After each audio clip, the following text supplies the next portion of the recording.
Bonsoir à tous, merci d'être restés. Je sais que vous êtes tous venus pour la conf de Google, mais c'est quand même gentil de rester pour la mienne.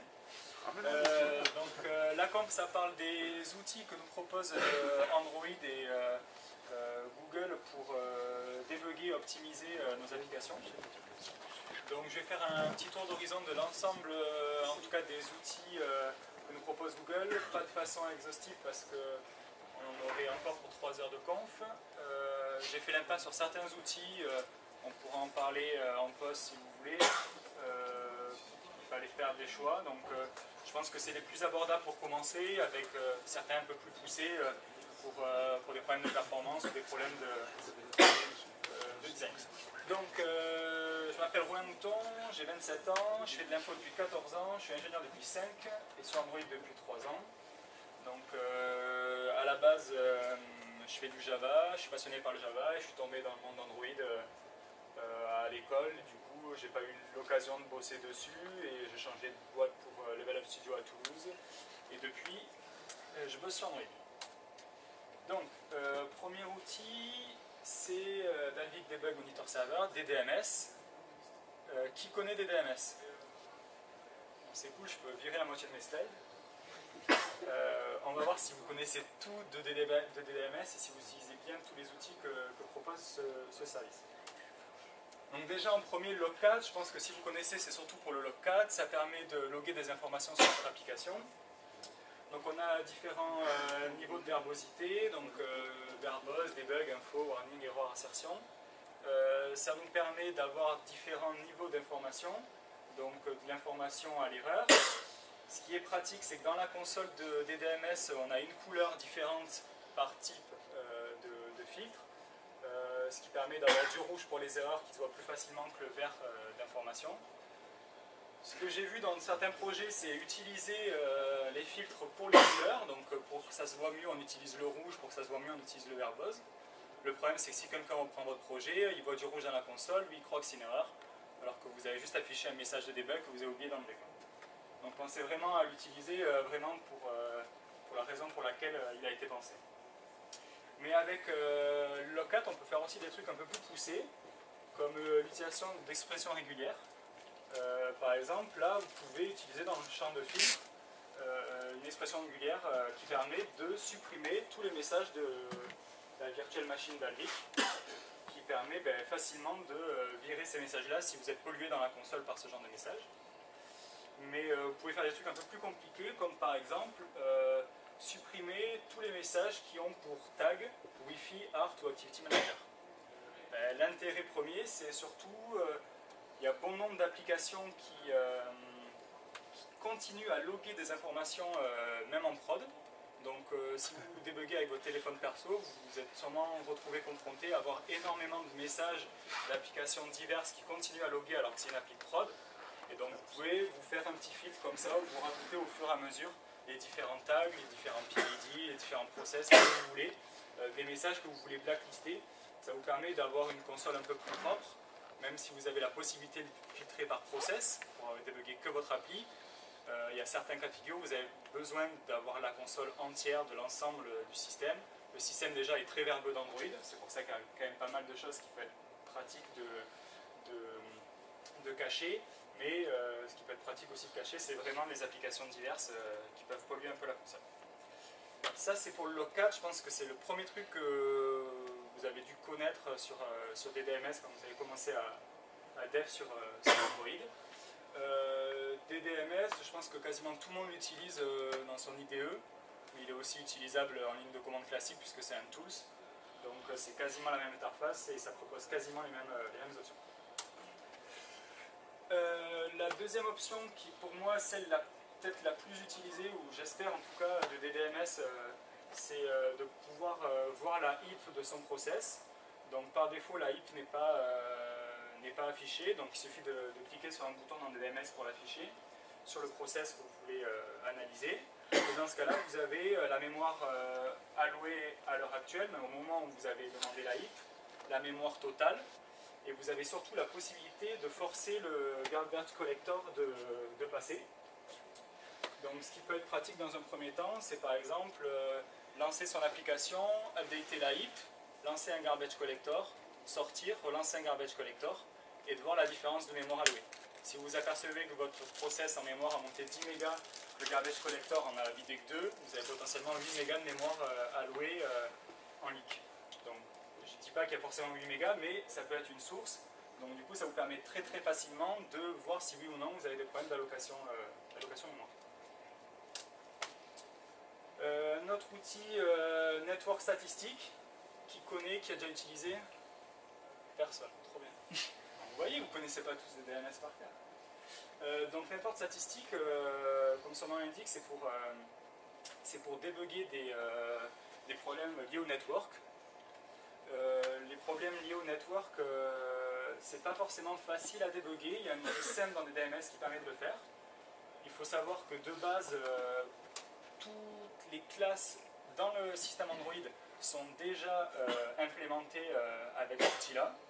Donc l'outil est basé sur la classe TrafficStats qui permet d'associer à chaque socket un tag et du coup de pouvoir tracer socket par socket les différentes trains de réseau. Donc il y a pas mal de débats sur HTTP client ou en tout cas sur la façon dont Android gère le réseau. Donc vous avez peut-être eu l'occasion d'utiliser des libs externes ou votre propre lib. Le problème d'utiliser une lib externe ou sa propre lib, c'est que si vous n'utilisez pas TrafficStat à l'intérieur de votre lib, vous pouvez vous confronter à ce genre de problème. À gauche, une lib qui n'implémente pas TrafficStat, à droite, l'utilisation d'une lib qui l'utilise ou des classes système. À gauche, c'est pas facile d'analyser ça. Vous voyez que vous avez des pics plus ou moins importants, sauf que potentiellement, dans les pics importants, il y a 4 sockets différentes qui sont partis et vous ne savez pas laquelle fait quoi. Alors qu'à droite, vous avez un tag différent par socket, ou en tout cas par groupe de sockets si vous voulez. Donc du coup, un tag égale une couleur. Et vous pouvez voir facilement que par exemple, les requêtes taguées en bleu prennent beaucoup plus de temps que celles en rouge. Et si celle en bleu c'était juste de l'envoi au serveur pour faire du log, et potentiellement c'était pas forcément ni le bon moment de l'envoyer puisque vous êtes en train de faire une activité à côté qui est peut-être plus importante puisque ça travaille avec votre UI, ou en tout cas des problèmes de performance parce que vous envoyez peut-être trop de données par rapport à ce que vous avez besoin, donc il y a peut-être moyen de diminuer cette partie-là.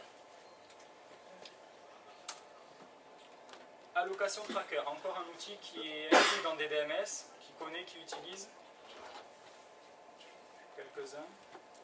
Donc allocation tracker, c'est très simple, ça permet justement de voir les objets qui sont alloués dans votre mémoire et de pouvoir pour chacun de ces objets-là voir la stack complète de la création de cet objet.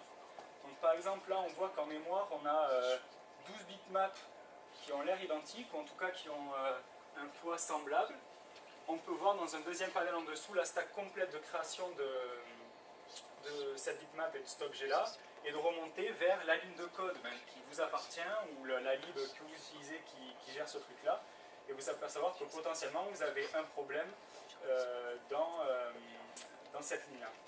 Donc l'intérêt c'est que vous pouvez voir la taille de votre objet mémoire, donc savoir si vous montez 12 fois la même bitmap de 3 mégas, mais potentiellement, c'est pas 3 mégas, potentiellement vous pouvez la monter qu'une fois en mémoire et la réutiliser 12 fois, ou vous pouvez vous apercevoir que certains objets sont beaucoup plus coûteux que ce que vous pensiez, donc ne pas les utiliser ou les modifier.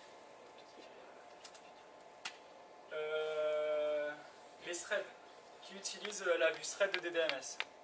Plus de monde j'espère, sinon je m'en vais. Non, thread c'est, voilà, surtout dans le monde du Java, c'est assez courant d'analyser ce genre d'informations. Comme pour la heap, les threads il faut les demander, par défaut ils sont pas remontés, donc il suffit de demander l'update. Et une fois que vous avez demandé l'update de la heap, vous avez l'ensemble de tous les threads qui tournent à l'heure actuelle dans votre process, que ce soit votre thread principal, vos threads d'UI, des threads d'async task qui peuvent être automatiquement lancés par le système même s'ils ne sont pas utilisés, et l'ensemble des threads que vous avez pu vous lancer. Donc là, sur le screen que j'ai pris, on peut s'apercevoir qu'on a une quinzaine facile de threads qui sont en attente, qui ont pour nom retrofit idle. Donc là, ils ne sont pas en running, donc c'est déjà une bonne chose, mais ils sont quand même en wait, ça veut dire que c'est des threads qui ont exécuté une action, qui sont terminés, et qui n'ont pas été réutilisés, et que vous avez sûrement recréé un nouveau thread pour faire une action qui était similaire. Donc là, l'optimisation, c'est une optimisation par recyclage. Il suffisait tout simplement de réutiliser son thread, de venir le piocher dans son thread pool ou de réutiliser son thread, ou en tout cas de le recycler pour pouvoir s'en servir, plutôt que de les laisser traîner ad vitam aeternam dans les threads de votre process, puisque potentiellement votre process peut être killé si vous avez un nombre de threads trop important à un moment donné. Pardon. Voilà pour les threads. TraceView, qui connaît, qui utilise, qui s'en sert pour débugger les mêmes. Ouais. Donc là, TraceView, c'est un peu différent, c'est du profiling, donc toujours dans DDMS. Il y a deux façons d'utiliser TraceView. La façon simple, rapide, c'est celle qui est inclue dans DDMS. Donc vous avez un bouton Start, un bouton Stop. Vous startez, ça commence le profiling. Vous faites Stop, ça s'arrête. Donc c'est très très rapide à mettre en place. Si vous voyez que vous avez un petit problème de performance, vous pouvez lancer ça facilement. Sauf que la plupart du temps, si votre problème se trouve dans une partie bien précise de votre IHM ou sur un fragment d'une activité qui comporte 3 fragments, si vous faites ça, vous allez vous retrouver à profiler au final l'ensemble de votre activité avec l'ensemble des 3 fragments. Il est possible également par une méthode et une API d'utiliser l'API. Et donc dans ce cas-là, c'est facile, c'est 2 méthodes, start method tracing, stop method tracing. Et entre ces 2 méthodes-là, il suffit de laisser le bout de code que vous voulez analyser. Donc ça peut être une méthode, un fragment, mais voilà. Vous pouvez vraiment tracer beaucoup plus précisément qu'avec la méthode de DDMS. Mais quoi qu'il arrive, ça fournit le même rapport, qui est un rapport de profiling qui a cette tête-là.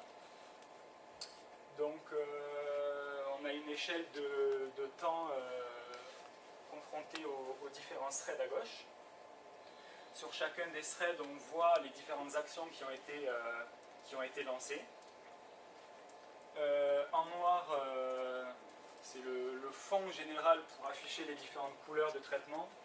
Donc là, en fait, c'est des traitements différents qui ont été lancés. La couleur noire, c'est pour voir l'ensemble de ce truc-là. Et le rouge, c'est le garbage collector qui passe. Donc là, le garbage collector a eu pas mal de boulot à faire. C'est assez rare qu'il en ait autant d'un coup. C'est un exemple facile pour montrer le problème. L'intérêt de ce truc-là, c'est que vous allez pouvoir ici voir l'ensemble. Comment dire ? Sur la première ligne, vous êtes à 100%.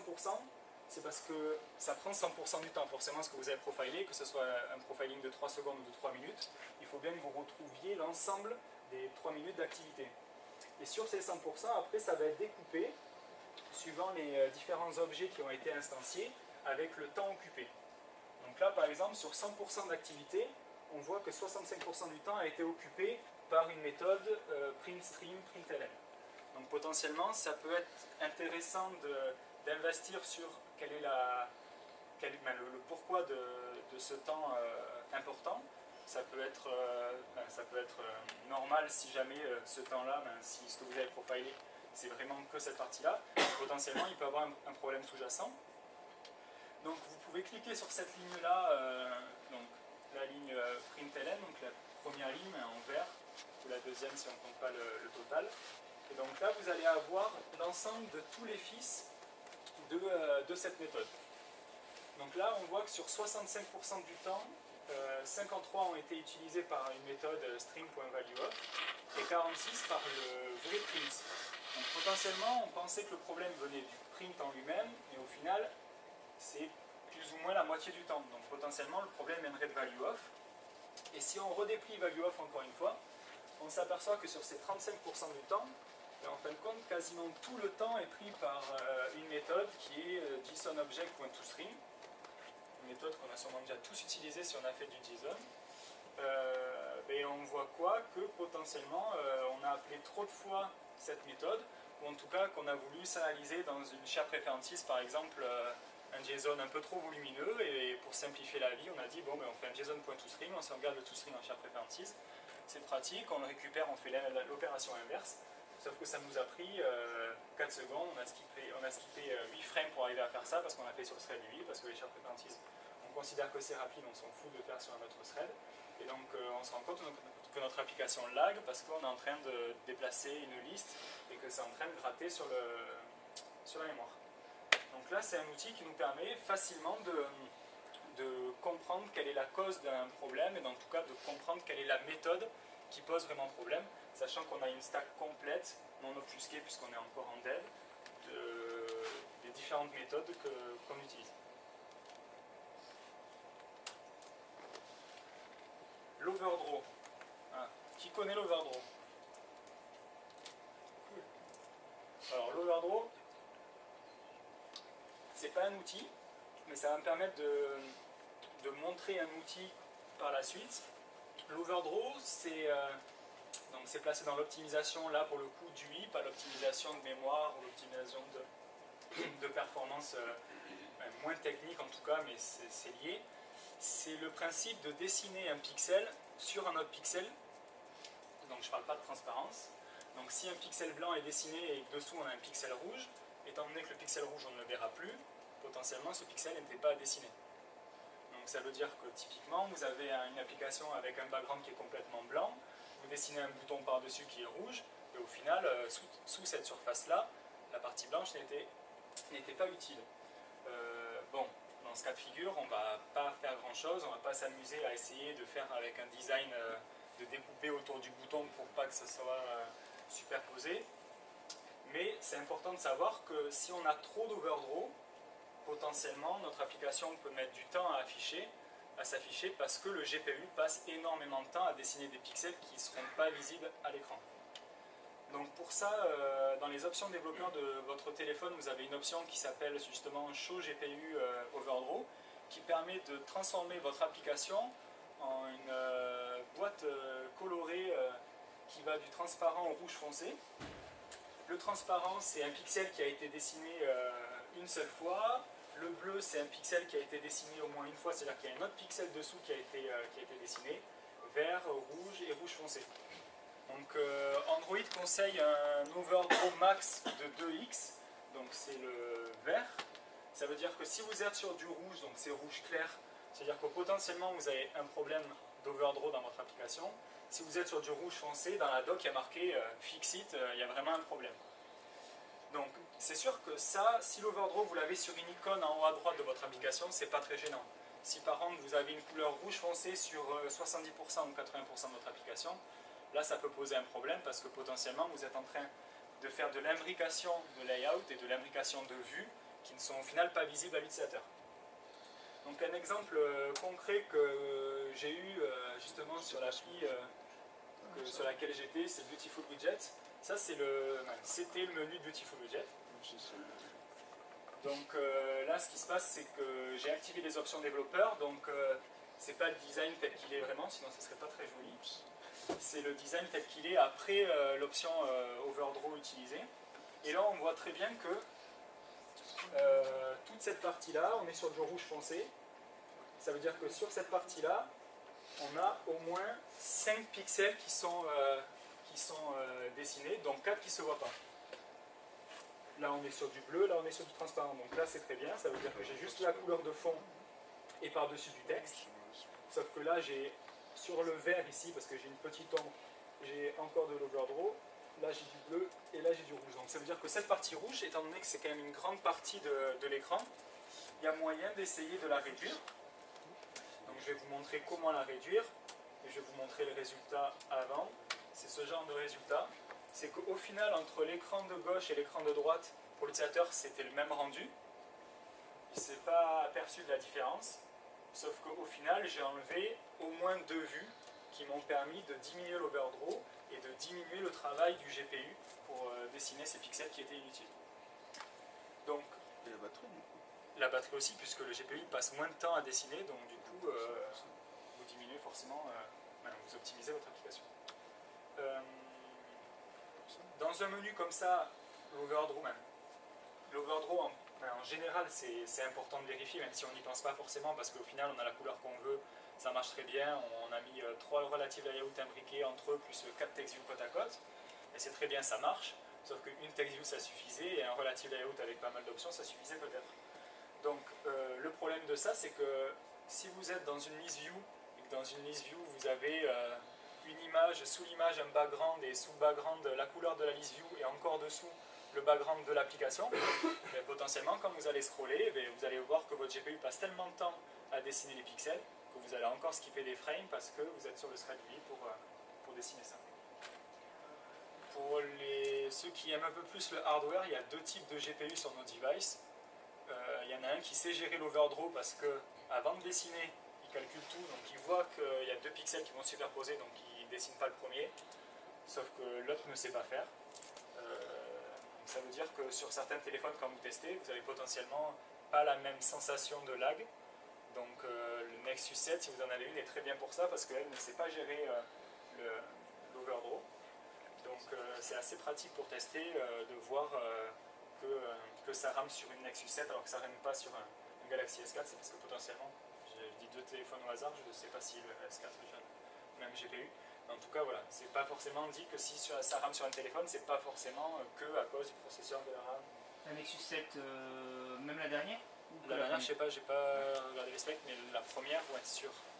La dernière, je pense que ouais, ils ont pas dû changer d'intégrateur. Donc ça, c'est l'overdraw. C'est important de s'en soucier. Les outils pour pouvoir débugger ça. Le premier, c'est Hierarchy Viewer, donc qui connaît plus que ceux qui connaissent l'overdraw. Donc Hierarchy Viewer, c'est encore de l'opti du UI, donc c'est plus dans le DDMS, mais c'est toujours pareil, c'est dans la plupart du temps dans le dossier du SDK, dans le dossier Tools. Le problème de Hierarchy Viewer, c'est qu'il y a deux façons de le faire tourner, ou sur émulateur ou sur un device avec une version d'Android debug. Donc à part bosser chez Google... Il suffit d'être routé, non? Oui, ou de route, bien sûr. Ah, c'est ROM custom. J'en parle pas, quoi. Mais même sur nos téléphones, je vois que sur les ROM custom, ça marche? Le ROM custom, t'es routé. Ouais, à partir du moment où t'es route, c'est parti. Mais je pense que même sur un Nexus 4 en stock, je pense qu'on peut pas lancer Hierarchy Viewer. Non, il faut être routé. Il faut être routé dans un émulateur ou avoir une version debug du système Android. Donc je trouve que c'est un peu dommage parce que si tu es routé très bien, tu utilises encore les émulateurs ici de la plateforme Android. Courageux. Il en faut. D'accord. Donc c'est déjà plus facile. Ouais, donc pour ceux qui veulent s'y mettre ou qui ne sont pas encore mis à la prog Android, Julien parlait de Genymotion. Je pense que c'est une vraie bonne alternative, même si c'est encore pas complet. Il y a encore pas mal de versions d'Android qui manquent pour débugger. On ne trouve pas encore tout ce qu'on veut.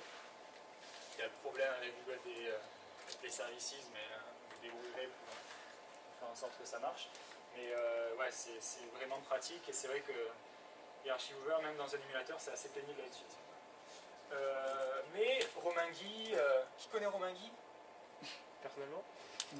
Il y en a peut-être, mais deux noms, j'espère tout le monde. Si vous ne le connaissez pas, il faut le connaître. Suivez son Twitter si vous voulez bosser sur Android, ou en tout cas, intéressez-vous à lui. Il fait du robot maintenant.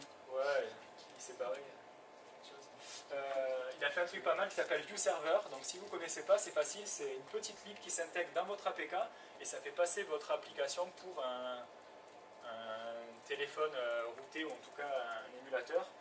Et donc du coup, vous pouvez utiliser Hierarchy Viewer sur votre téléphone classique avec votre APK en ayant modifié juste deux lignes de code dans votre APK. Donc moi, c'est vraiment l'option que je préconise parce que débugger sur son téléphone ou sur un téléphone physique, c'est toujours mieux que sur un émulateur qui rame. Je vais vous montrer la gueule de Hierarchy Viewer. Il y a une option dans Hierarchy Viewer que je m'aperçois que peu de gens connaissent ou peu de gens utilisent. C'est le Pixel Perfect. Pixel Perfect, c'est la possibilité de voir avec un zoom au pixel près votre design.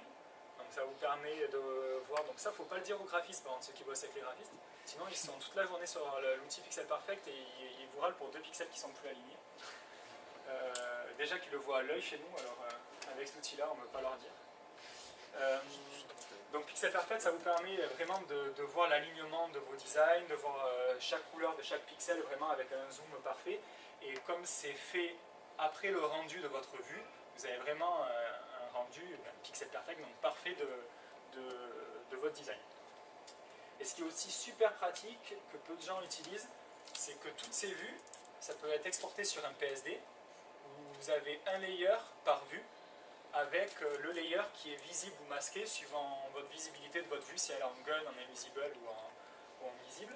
Et donc du coup ça vous permet de récupérer sous Photoshop votre design, de le retoucher, ou potentiellement de voir ce que ça donne en modifiant quelques vues. J'anticipe la question à lui, mais c'est du PSD simple, donc ça va être ouvrable avec C'est GIMP. ouvrable avec GIMP, avec tout ce que tu veux qui sait gérer le PSD. Il n'allait pas la poser en plus. C'est bon, C'est juste que ça fait longtemps que tu n'avais pas parlé. mais oui. Donc, Hierarchy Viewer, donc ça se présente avec cette gueule-là. En haut à droite, vous avez vraiment un overview, une vue d'ensemble de toutes les vues qui sont instanciées dans votre design. Donc, un petit rectangle gris est égal à une vue. Donc, on a vraiment un graphe complet. C'est pas tout à fait ça, mais on peut considérer que si c'est aligné, c'est du linear layout, si c'est vertical, c'est du relative layout. Même si dans les faits, on peut s'apercevoir que ça peut changer, mais en général, c'est comme ça. Donc là, on a une vue macro. Donc la vue macro nous permet de voir pour chaque vue le temps passé. Donc on a 3 ronds de couleurs, parce que vous savez qu'une vue, c'est d'abord mesurer le layout pour définir sa zone, et le dessin, le draw de la vue. Donc chacun des 3 ronds correspond à ces 3 méthodes-là, avec un indicateur qui vous dit si tout va bien, si c'est moyen orange jaune, ou si ça ne va pas, c'est rouge. Donc c'est un indicateur visuel, mais si vous cliquez sur la vue, vous avez vraiment le temps passé en la milliseconde près sur chacune des trois méthodes. Et l'intérêt de ça, c'est qu'on peut s'apercevoir que potentiellement, cette text view met beaucoup trop de temps à se dessiner.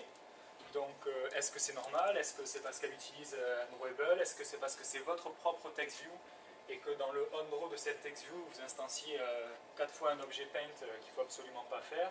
Voilà, ça vous permet vraiment de débugger ce genre de cas de figure-là au sens macro, c'est-à-dire une vue toute seule. Mais vous avez aussi la possibilité de débugger les vues par rapport à ses voisines. Donc là, c'est un autre exemple où on voit que la vue d'ensemble est beaucoup plus grosse parce qu'il y a énormément de vues. Et là, ce qu'on s'aperçoit, c'est qu'on a 1, 2, 3, 4 vues de façon linéaire qui s'imbriquent avant d'arriver sur un maillage vertical. Mais là, potentiellement, c'est un linear layout, un relative ou un autre linéaire, un frame layout. On a 4 vues au sens view group qui s'imbriquent. Et donc ça veut dire qu'il y a sûrement de l'optimisation à faire parce qu'ils sont inutiles pour des raisons évidentes, c'est qu'il n'y a aucun intérêt de mettre ça là-dedans puisque de toute façon ça ne changerait rien de les collapser, ça ne changerait rien de les imbriquer entre eux et d'en supprimer un ou deux, voire les deux. Là dans ce cas-là on pourra supprimer les deux. Et c'est surtout que si on revient à l'overdraw, si lui a une vraie couleur de fond, lui aussi, et au final pour arriver à dessiner lui, vous avez passé 4 millisecondes à dessiner lui, plus lui, alors qu'en fait il ne servait à rien puisqu'ils ont été recouverts par le troisième. Donc là, TraceView, Hierarchy Viewer, ça vous permet vraiment de débugger une vue à proprement parler pour savoir combien de temps une vue met à s'afficher, et aussi de voir l'ensemble de vos vues et de comprendre l'imbrication des vues les unes par rapport aux autres et de pouvoir les simplifier. Donc là, typiquement, c'est un cas de figure où vous pouvez avoir un linear layout classique où dedans vous voulez essayer de placer 2 text views les unes en dessous des autres et vous allez mettre un relative layout, vous allez essayer de les mettre en center vertical et tout, alors qu'en fait il y a des propriétés dans le linear layout avec un weight qui va vous permettre de les mettre à 50% l'une de l'autre et au final vous allez avoir le même rendu. Donc en général, Hierarchy Viewer vous permet de comprendre que vous avez un problème, mais ne vous donne pas la solution. On ne vous dit pas, bon ben en fait le relative layout tu peux le sortir. Parce qu'il y a des cas de figure où, pour centrer, pour des ombres, pour ce qu'on veut, on est des fois obligé d'en imbriquer. Il vous montre juste que potentiellement vous avez un problème. Après, à vous de le comprendre et de chercher comment simplifier votre design. Monkey, qui connaît? Il y en a de moins en moins, je vais finir par vous apprendre quelque chose. Donc Monkey versus Monkey Runner, c'est quasiment la même chose. Monkey c'est l'outil, Monkey Runner c'est l'API qui permet de faire du monkey testing. Donc monkey testing c'est test de résistance, je ne connaissais même pas le mot, je suis allé le chercher sur Wikipédia, c'est du stress test qui vous permet de générer aléatoirement un certain nombre d'inputs utilisateurs, monter le son, tourner l'écran, cliquer à tel endroit, slider, etc. Et ça de façon automatisée et très très rapide. Donc la version Monkey c'est très très rapide parce qu'il suffit de faire un ADB shell Monkey sur notre package avec deux options, genre je veux lancer 10 000 exécutions ou en tout cas 10 000 inputs, et vous vous retrouvez à avoir votre application qui tourne dans tous les sens comme un utilisateur pourrait faire en cliquant n'importe où, sauf que c'est fait de façon très facile et rapide. À l'inverse de Monkey Runner qui est beaucoup plus long, et comme là c'est beaucoup plus ciblé, vous pouvez vraiment créer des scripts de Monkey Testing, dire je veux forcément que tu cliques sur tel bouton 3 fois de suite, que tu slides, que tu pivotes l'écran, que tu prennes un screenshot, etc. Donc c'est l'équivalent sous forme de script, donc c'est beaucoup plus ciblé. Mais surtout l'intérêt, donc je suis désolé, je ne me souviens plus de la source et je n'ai pas réussi à le retrouver, c'est qu'en général on considère que 70% des crashs que Monkey détecte, il y aurait au moins les utilisateurs qui vous les auraient trouvés également. C'est-à-dire que c'est plus ou moins 70% des bugs que les utilisateurs ne vous trouveront pas. Oui. Est-ce que s'il y a un bug, un crash, un truc comme ça, il peut redire quelle séquence il a fait? Ouais, parce qu'en fait, C'est des scripts de Python. Donc, ouais, et surtout quand tu, sans connaître techniquement comment ça fonctionne, quand tu lances ton script Monkey, automatiquement il génère un seed, un ID, et quand tu vas trouver un bug, Monkey va s'arrêter, tu vas avoir la stack trace avec NPE à telle ligne, et dessous, avec le seed généré, tu corriges ton bug, tu refais un ADB Monkey, tu lui balances le seed en paramètres, et il va jouer exactement les mêmes instructions dans le même ordre pour arriver à la même configuration finale. Donc si ton bug est corrigé, mais du coup il va passer à l'étape d'après, donc du coup tu vas être sûr que ce bug-là est corrigé, puisqu'il va forcément rejouer la même chose. Donc si vous ne connaissiez pas, apparemment pas tout le monde, testez-le. Donc je ne dis pas que tous les tests que Monkey trouve, il faut les corriger, parce qu'il fait des trucs tellement improbables que pour arriver à le reproduire humainement, c'est impossible. Parce qu'il va faire 4 inputs à la fois en tournant le téléphone, en prenant un screenshot. On a eu des utilisateurs tordus, mais ils n'arrivent pas encore à faire ça. Mais par contre, ce qui est vrai, c'est que quand on voit que 70% des crashs sont trouvés, que les utilisateurs trouvent, auraient pu être trouvés par Monkey, ça laisse réfléchir dans le sens où on peut vraiment diminuer les crashs faciles de nos utilisateurs, quoi. Un clic sur un bouton qu'on n'a pas vu, ça peut arriver parce que voilà, on n'a pas un banc de test assez poussé, on n'a pas des plateformes de test assez importantes. Monkey va forcément le trouver, donc c'est un outil vraiment à garder sous le coude. Un petit bonus qui n'est pas forcément de l'opti, mais ça y rejoint. C'est une lib qui est une micro-lib qui est sortie il n'y a pas longtemps. Qui en a entendu parler?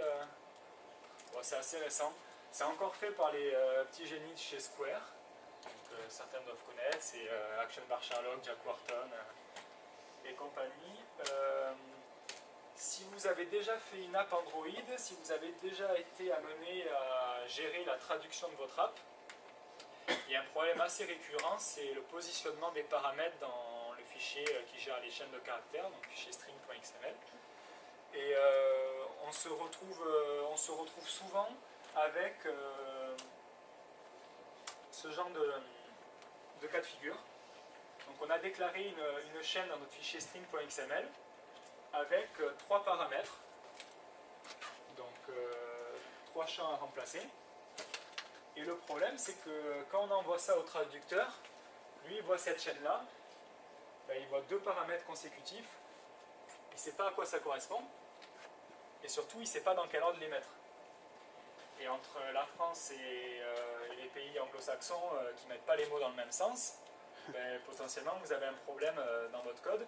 Si jamais vous voulez dire que le rendement de Walter a été de 50 kg, ben, vous allez potentiellement dire bon, ben, name, unit et l'unité et la quantité, et vous allez vous apercevoir qu'au final ben, ça ne marche pas parce que du coup unit va être remplacé ici, et la quantité va être remplacée ici. Donc vous n'allez pas vous apercevoir du problème parce que forcément ça compile. Là ici, pour ceux qui connaissent, c'est du var ax, donc c'est de l'ellipsis, même d'ellipse. Donc vous pouvez mettre autant d'arguments que vous voulez, il ne connaît pas le type, mais c'est une chaîne de caractères classique. Donc ça veut dire que vous pouvez en mettre à l'infini, lui il va compiler, il s'en fout. Et donc du coup potentiellement vous avez un problème parce que vous n'êtes pas dans le bon sens.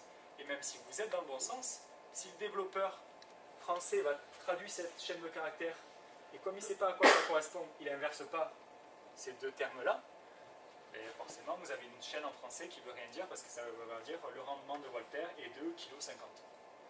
Et ça, ça arrive assez fréquemment dans la traduction.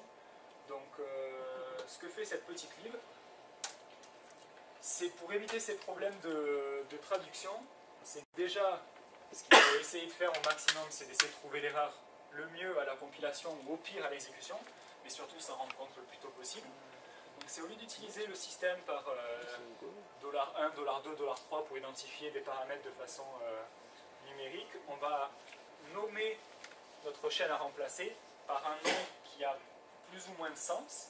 Donc là, au lieu d'avoir $1, on a name, yield et unit.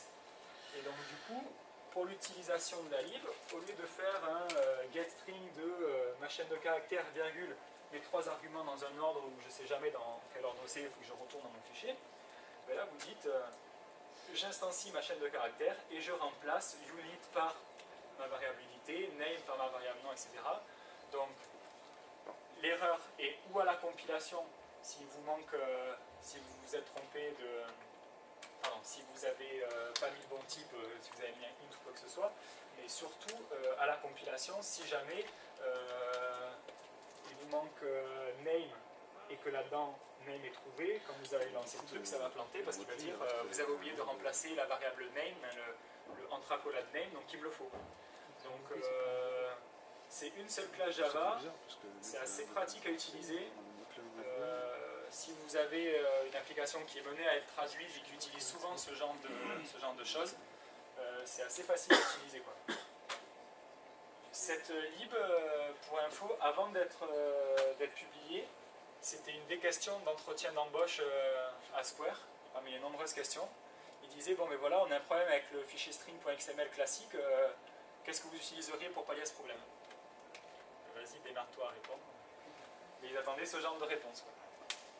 Donc voilà, donc ça marche sur un pattern assez classique maintenant qui est le... j'ai perdu le nom.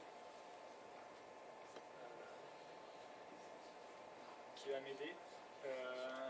Le pattern qui permet d'instancier un objet, de retourner toujours le même objet pour pouvoir chaîner les méthodes. Du builder, merci. Donc ouais, chez Square ils font quasiment tout avec un builder. Ils adorent ça. Picasso, pour ceux qui connaissent, je crois que Julien en a parlé un peu tout à l'heure, c'est une librairie pour télécharger et afficher des images dans votre application. Ça marche tout par builder. Ils adorent ça. Moi j'aime bien aussi, il y en a qui sont contre. En tout cas, voilà. C'est assez pratique et assez facile à utiliser. Ça pèse quelques kilos, ça fait une classe Java et ça vous permet d'éviter quelques soucis. Par contre, forcément, les mots-clés, du coup, ils restent dans la langue originale du développement. Le mot-clé, ouais, le mot-clé, oui. Moi, d'expérience, la plupart du temps, ceux qui font des traductions, c'est anglais vers la langue. Donc la plupart du temps, les traducteurs connaissent l'anglais. Donc, vaut mieux le mettre en anglais, quoi. C'est sûr que si tu le mets en français et que tu veux traduire du russe à l'espagnol, ça va être un peu compliqué pour tout le monde. Voilà, effectivement, c'est l'inconvénient. Mais d'un autre côté, la plupart du temps, les traducteurs, quand nous on leur balançait des $1, $2, $3 sur une chaîne de caractères à n'en plus finir, ils aimaient bien un petit commentaire pour expliquer à quoi ça correspond. Et au final, on leur expliquait en anglais parce que voilà, c'est l'anglais. Donc voilà, tu as bien fait de commencer. Je m'arrêterai là. Si vous avez des questions, je pense que c'est plus facile comme ça. N'hésitez pas. Oui.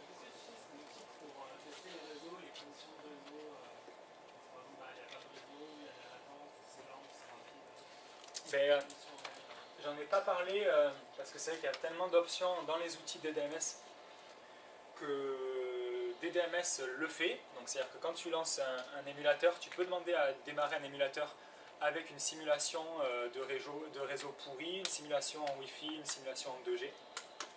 Donc ça c'est assez pratique. Par contre, moi sur mon device perso, j'ai pas d'outil qui bride le réseau sur mon device physique. En tout cas, je ne l'utilise pas, j'utilise un émulateur quand je vais l'utiliser sur le truc. Mais DDMS avec l'outil de stats, c'est le faire, quoi.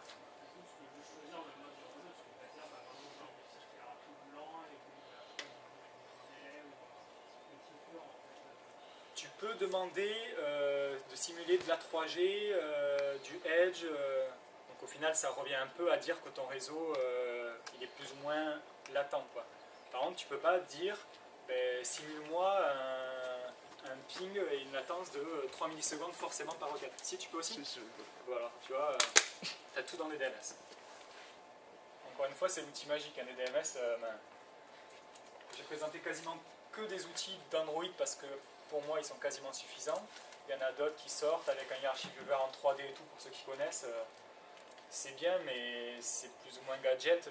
Tu vois pas plus de choses et tu vois pas forcément mieux. Sachant qu'on les a sur les deux versions, enfin même trois, la version Eclipse, la version standalone avec Monitor, et la version Android Studio, il y a que tout. Ouais. La version DDMS Eclipse, elle a, je crois, un ou deux trucs en moins que la version standalone, mais qui sont tellement peu utilisés qu'ils les ont jamais backward.